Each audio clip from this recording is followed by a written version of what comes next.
Selamat malam Bang. Malam.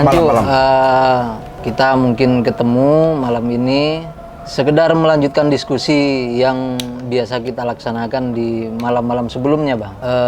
Mungkin yang menjadi postulasi utama dari sekian kesimpulan yang kita diskusikan selama ini, kita ingin lebih mendalam lagi tentang apa sih makna dari kemerdekaan Bang. Kemerdekaan yang dalam hal ini nilainya bisa dirasakan bagi masyarakat Indonesia. Atau mungkin Abang bisa punya postulasi sendiri dalam perbincangan kali ini. Ya, sebenarnya kalau bicara kemerdekaan, itu hampir semua orang merasakan sama yang disebut kemerdekaan dan merdeka itu. Apakah itu orang dari timur, dari barat, dari utara, dan selatan. Karena bicara kemerdekaan itu adalah bicara independensi, bicara soal kemanusiaan. Jadi kalau bicara kemerdekaan yang selama ini cara organik, itu bisa dikategorikan bahwa merdeka itu dalam beberapa hal. Merdeka dalam berpendapat, mereka dalam menentukan masa depan bangsanya dan keluarganya, dirinya sendiri. Bisa juga merdeka dalam hubungannya dengan Tuhan. Nah, kalau kita ini bawa dalam konteks bernegara dan berbangsa, berarti kita bicara kemerdekaan bangsa Indonesia.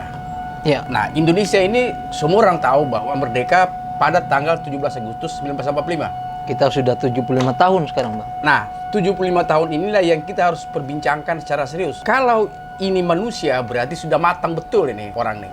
Atau ini mungkin bahkan melalui beberapa faset antar generasi sudah. Iya, betul. Kalau dalam politik itu disebut orde. Ada orde lama, orde baru, lalu sekarang namanya orde reformasi. Sebentar lagi kita masuk orde milenial.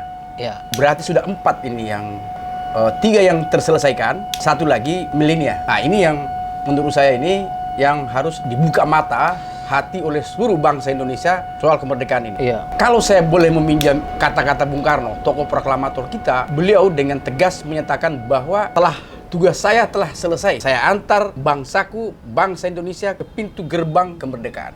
Konteks ini, itu kita baru berada di pintu gerbang. Nah, pertanyaannya sekarang, apakah bangsa Indonesia sudah masuk ke gerbang kemerdekaan atau belum? Ya. Ini yang menurut saya tidak bisa dimanipulasi. Karena ini soal rasa, soal sportivitas, dan soal kita semua. Soekarno juga pernah menjelaskan, karena mungkin beliau ini orang yang sangat visioner, bisa menjangkau jauh ke depan tentang bangsanya, anak-anak cucunya. Lalu beliau juga bilang, tugas saya tidak berat, karena saya hanya berhadapan dengan penjajah cara kasat mata. Tetapi tugas anak-anak sekalian, anak saya nanti, itu jauh lebih berat. Karena mereka, kamu semua nanti akan berhadapan dengan penjajah yang tidak nampak, dan itu bangsamu sendiri. Bagaimana susahnya kita berhadapan dengan bangsa kita yang menjadi agen dari sebuah korporasi dan kepentingan besar di dunia ini. Nah, ini tugas kita sekarang ini. Nah, ini membutuhkan kebersamaan. Ini membutuhkan sportivitas bangsa kita ini.